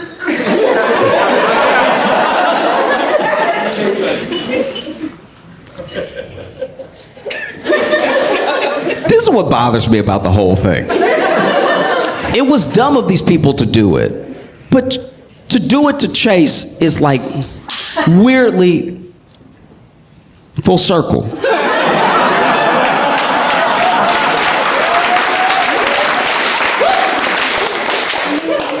Chase got bailed out in 2008 for about $12 billion. And they needed those $12 billion because they were playing with money that wasn't theirs, and they were... They made the video, it just didn't go viral, you know what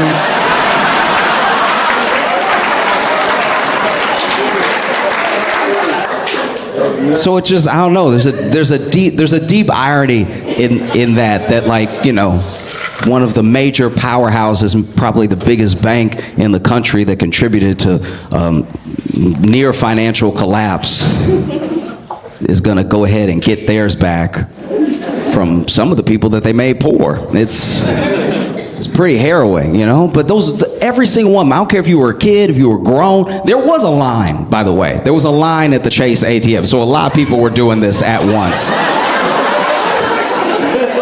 There was such a long line. Okay, I didn't know about the scam until late. I am late when it comes to everybody doing this. It's already over and Chase has like settled it and they're probably gonna go get their money back, but I was in line one of the days and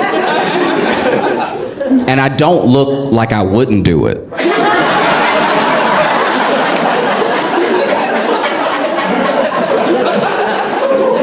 I'm standing in line like, come on now. Line's never been this long before. That guy's throwing money, that's irresponsible.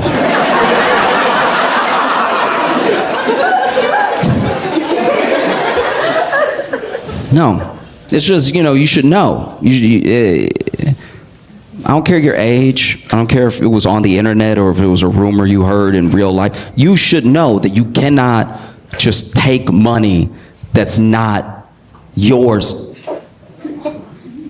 as a poor person. If you want to steal millions of dollars, you need to already have millions of dollars. There is a Chase money glitch. It just only benefits Chase. You know, the only people who can just print money with absolutely no consequence are the Federal Reserve. Everyone else has to deal with it. That's a tough one. It really is. Because I think about how some people are like actually in real like felony trouble.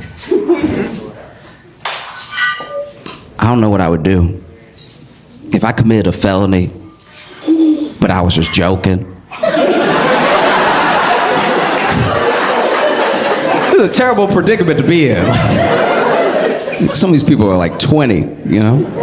They're like, guys, I don't know, I just wrote too many zeros, my bad.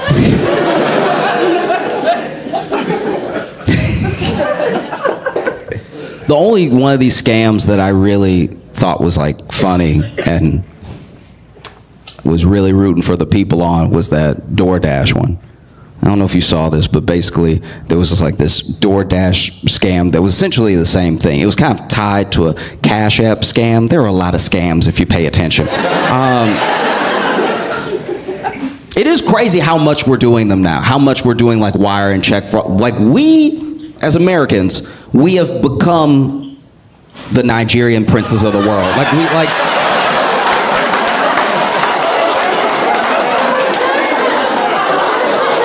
Because I know Nigerians. I know Nigerians from Nigeria. And they are like, what is happening over there? Do you need us to send you something? Like,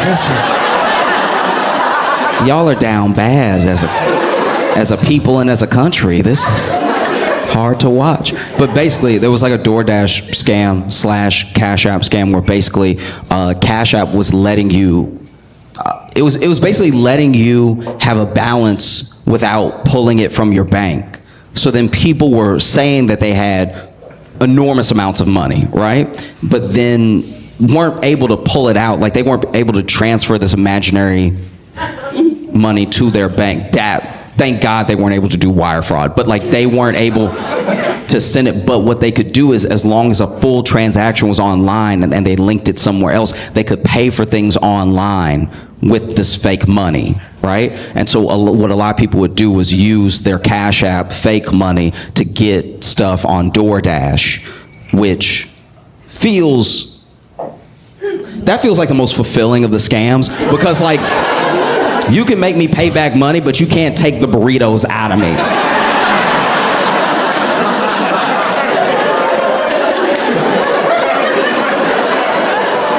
You know what I mean? Like when the police come, I'm gonna be full, all right? And when they put me in the car, that car's suspension will be in trouble.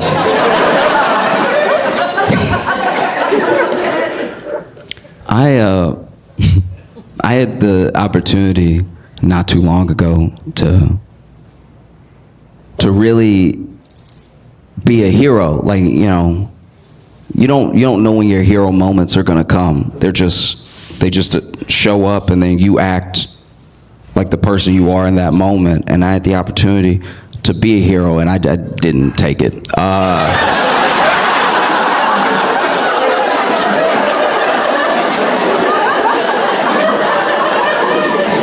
I looked that moment in the face. I was like, you must be looking at somebody else. I don't know what to tell you. This is bad. Basically, I was at a friend's house, and while I was there, some other people basically broke out into a fight, and like a real fight. We're not arguing. No one's talking anymore. Fists going and everything. And there was a moment where I could see a gap. I could see a pocket where I could have broke it up. And breaking up a fight is a very precarious position to put yourself in, because most fights that you want to break up, especially if it's two people, if it's three, it's gone too far. You know, you're not going to be able to double dutch that one. You know what I mean? But two, you wait for a moment where they're like both tired, or they're trying to wrestle, or you know, they're backing up to like get started to fight. You know, that little back up hop step. This is usually okay. When someone doesn't really know how to fight, they do too much prep for the fight. You know what I mean? Like there was, okay, I know I'm digressing to digress, but basically one time in high school there were these two kids that were about to fight, and I didn't even bother trying to break it up because one kid stretched, and I was like,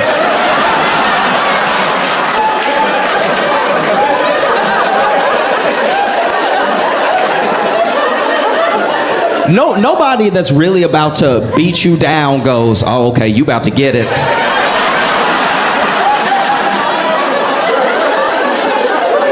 You just give me a second. I'll be over there in a minute. You just.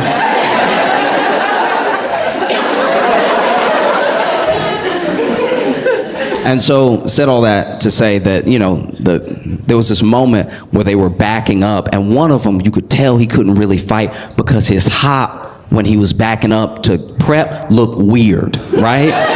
Because he didn't hop like, you know, like if somebody can really box, or if they've got like some movement, some footwork, they have the little hop. This dude went, okay, then here it is then.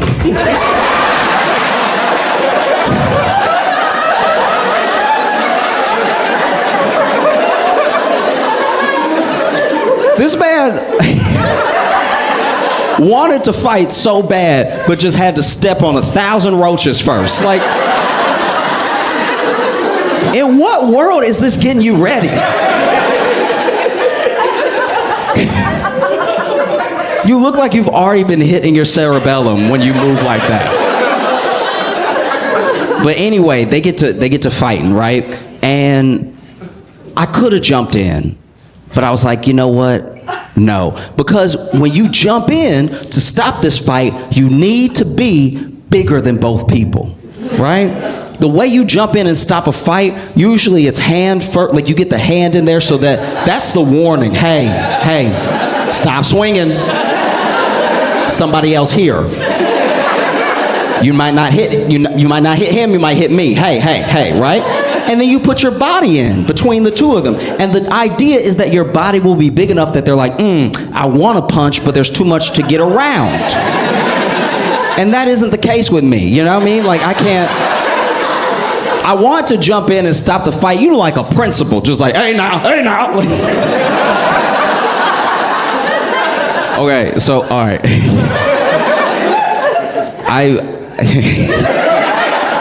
I did see, okay, so years ago when I was in high school, I went with a friend to pick another friend up because all three of us went to different high schools, right? And so he could drive first, so he picked me up after school, and then we went to pick up our other friend. Now, our other friend was waiting outside of the school, but a fight had also, a few feet away, had also broken out at the school, and the principal did this exact thing, like, hey now, and you could tell he doesn't want to get in there because the hey nows were too frequent. Like, this man hey now.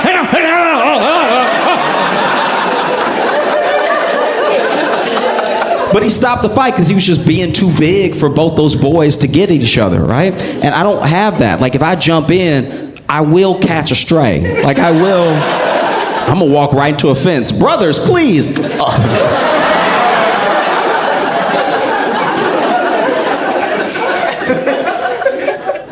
And so then the fight breaks out, and the guy that I thought couldn't fight, it turns out he can fight if he keeps the fight weird, right?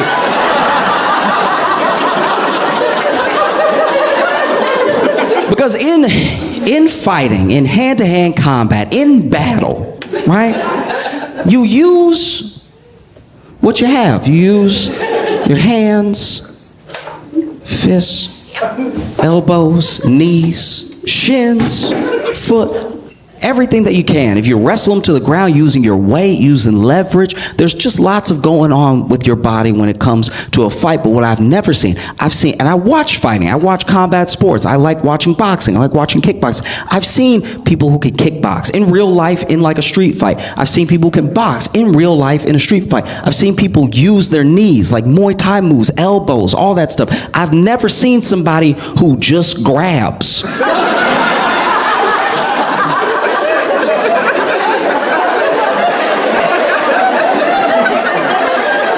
It is harrowing to watch. Because my man is over here trying to like fight, like he's fighting, right? And he's like punching and kneeing and kicking and everything like that. And the other dude, anytime he get close, he's just like,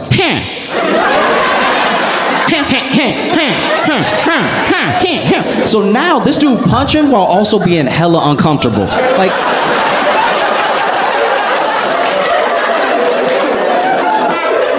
Like you can see where he's like, hey, when's this cross over into a different type of assault?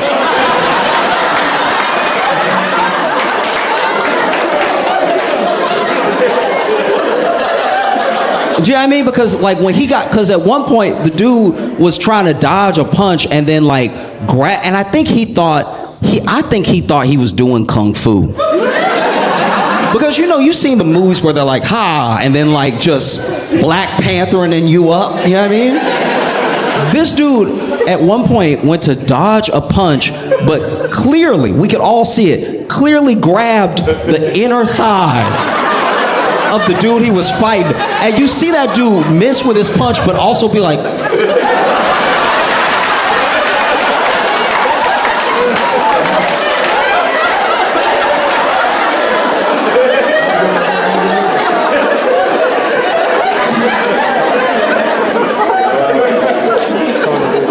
and so they're fighting, and then there's one point where, you know, the dude who really knows how to fight pushed the grabber away, because I think he just needed a break.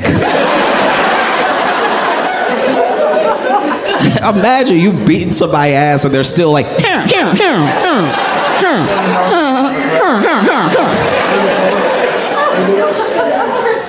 it's devastating. And so then I realized that I made the right decision, not because I didn't want to be grabbed, but also I knew I made the right decision because when they re-engaged, When they re-engaged the dude who knew how to fight, okay.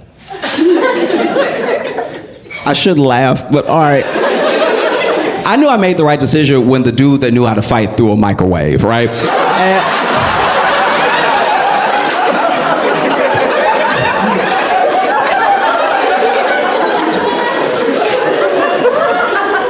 And I think, okay, this is what I think happened in my mind, right? No one even saw him with a microwave. We didn't know where the microwave came from. You know what I mean? And I think we were distracted because when he pushed the grabber off, the grabber was ready. He was still like had energy, even though he had lumps all over him and everything. And he was just standing like. And I'm not even kidding. At one point, I guess when he thought the fight was about to kick back off, we were all looking at his hand, and he went, like. And that must have been when old boy grabbed the microwave, because we were all like, it's weird. And there's a thing about when you're in hand-to-hand combat and you're losing, that's usually when someone reaches for a weapon, but the weapons normally make sense. I'm losing a fight. I'm in a home. I'm gonna grab something that's gonna give me a mechanical advantage, like a hammer or a knife. You know what I mean? Like, I love, one of my favorite things in the world, I've only seen it like twice ever, but one of my favorite things of all time is when somebody in a fight and they hit somebody with a book. Because it's literally poetic. When you hit someone with a book, it makes it feel like the book is in on the fight, right? Like if we're fighting and then I hit you with some James Baldwin, I'm giving you culture, right? I'm educating you. Somebody being dumb, you hit them with an encyclopedia. Read. You know? Somebody talking crazy, you hit them with a dictionary. You're literally giving them better words to use. But the thing about a microwave is that when it's coming at you in the air, it's all corners.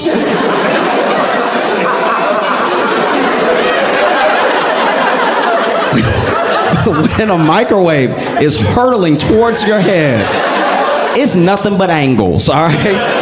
You would think it was a diamond, the way that it moves through the air. I guess I'd never seen one fly before, so I was like, wow, right? And so then, the best you can hope for, if you can't catch the microwave, if it's coming at you too fast and spinning too hard for you to dodge or stop it, is to just get hit with a flat surface, right?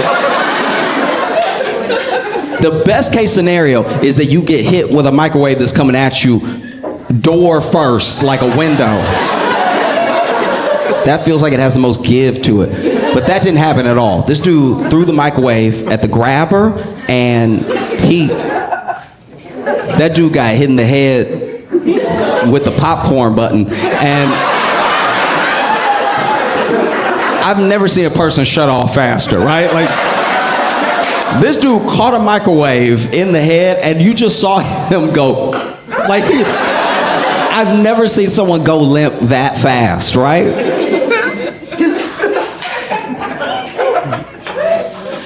We were all standing there like, I think he dead. Like,